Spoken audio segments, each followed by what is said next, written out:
송원재 TV 시작합니다. 국민의힘의 이준석 대표에 대한 윤리위 징계 결정 이제 내일로 예정이 되어 있는데 아주 심할 경우에는 이준석의 정치 생명이 끝날 수도 있다. 또 국민의힘이 엄청난 내분 속으로 빨려 들어갈 수도 있다.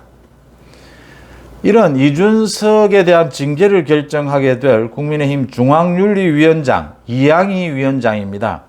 이양희 위원장은 어떤 사람이며 이준석과의 관계는 어떤 인연이 있느냐 화제가 되고 있습니다. 당연히 윤리위원장이니까 이준석 대표, 이준석 자신이 임명한 사람입니다. 이준석 자신이 임명한 이양희 위원장으로부터 이준석이 징계를 받아야 한다. 징계 내용이 가장 가벼운, 그러니까 무혐의도 있고요. 가장 가벼운 경고만 받아도 이준석이 당대표로서 경고를 받았다. 성상납 또 증거인멸 관련해서 경고를 받았다. 이렇게 되면 지금 이준석이 이 윤리위를 공격하고 있고 윤리위의 결정을 경고도 받아들일 수가 없다. 반발할 것이 뻔한 만큼 굉장히 당이 내분 속으로 빨려 들어갈 수도 있다. 라는 부분입니다. 이양희 위원장은 어떤 사람이고 이준석과 어떤 인연이 있는가 여러분들과 한번 정보를 나눠보도록 하겠습니다. 송원재 TV 아직 구독자가 아니신 분 계시면 구독, 좋아요 버튼 부탁을 드리고요. 이양희 위원장은 성균관대 교육학과 교수입니다. 아동 청소년 교육을 전공했고 미국에서 박사까지를 받았고 UN 활동, 아동 복지 부분에 대해서 UN 활동도 많이 했던 사람이다. 아주 중요한 것이 이철성 7선 국회의원입니다. 이철성 국회의원, 전 국회의원의 딸이다라고 하는 부분입니다. 이철성은 우리 정치사에 굵직한 족적을 남겼지 않습니까?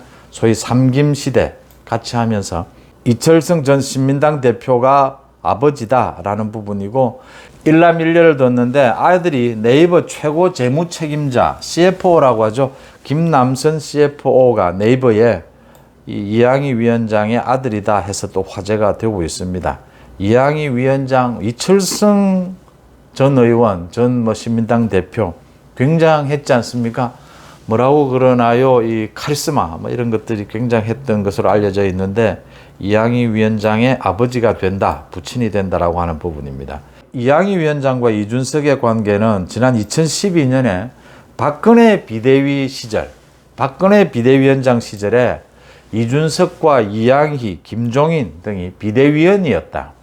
그래서 인연을 맺게 됐다라는 부분이고 당연히 이준석 대표가 되고 난 다음에 이양희 윤리위원장으로 임명이 됐다. 이준석으로부터 임명이 됐다라고 하는 것이고 그 전에는 그러니까 2020년 21대 총선이 끝난 뒤에 김종인 비대위 체제에서 당무감사위원장으로 당에 들어오게 됩니다. 당무감사위원장. 당무감사를 주로 하는 것은 당의 위원장 바꾸는 게 가장 큰 일이지 않습니까? 이 당시에 인천의 민경욱과 대전의 김소연 막말 논란이 있었죠. 좀 심한 말을 했다라고 해서 이 민경욱과 김소연에 대해서 당의 위원장 자리를 박탈하는 이런 강수를 둔 사람이 사실은 이양희 위원장입니다. 이양희 위원장이 당무감사위원장으로 있을 때 이양희 위원장이 윤리위원장에 임명되고 난 다음에 한 언론과의 인터뷰가 화제가 또 되고 있습니다. 정치인이나 지도자에 대한 책임윤리가 많이 결여되어 있다. 요즘은 정치윤리, 책임윤리 엄중하게 물어야 할 때다. 이런 인터뷰를 한 기록도 있고요. 그러니까 민주당에서도 그 최강욱에 대해서 6개월 당원 자격 정지를 내린 이유가 그 최강욱의 성희롱 발언도 문제지만 그 이후에 책임지지 않고 반성하지 않고 오히려 2차 가해를 했다. 최강욱이가 성희롱 발언을 했다라는 것을 증언한 그 보좌관들, 또 여성 보좌관들 이런 사람들을 반성하기는커녕 오히려 공격을 했다. 이 점이 문제가 됐던 것이거든요. 주로. 지금 이준석도 그런 형태를 보이고 있다. 이 이양희 위원장이 공개적으로 이준석을 경고를 했지 않습니까? 어떻게 징계 대상자가 부적절한 정치 언행으로 윤리위를 흔들 수 있느냐, 윤리위를 공격할 수 있느냐라는 부분입니다. 그러니까 이준석이 지금 반성보다는 오히려 윤리위를 공격하고 있다라고 하는 점에서 이항희 위원장이 어떤 결정을 내릴까? 물론 윤리위원장이 중앙윤리위원장이 모든 걸 결정할 수는 없습니다. 만장일치를 시도하겠지만 지금 현재 윤리위원이 9명인데 위원장을 포함해서 윤리위원도 지금 거의 반반으로 나뉘어 있다고 합니다. 이준석 대표에 대해서 징계를 할 것인지 말 것인지. 이런 상황에서 전체 9명이 합의를 하지 못하면 과반인 5명 출석에 3명이 찬성하면 이제 가결이 되는 것인데 이렇게 의견이 나뉘어 있기 때문에 윤리위원장의 역할이 커질 수밖에 없다라는 부분입니다.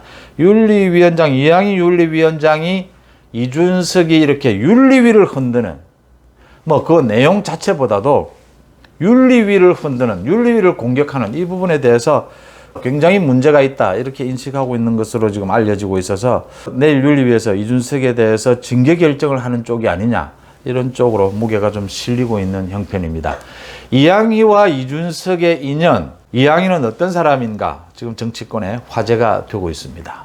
송은재 TV 마칩니다. 고맙습니다.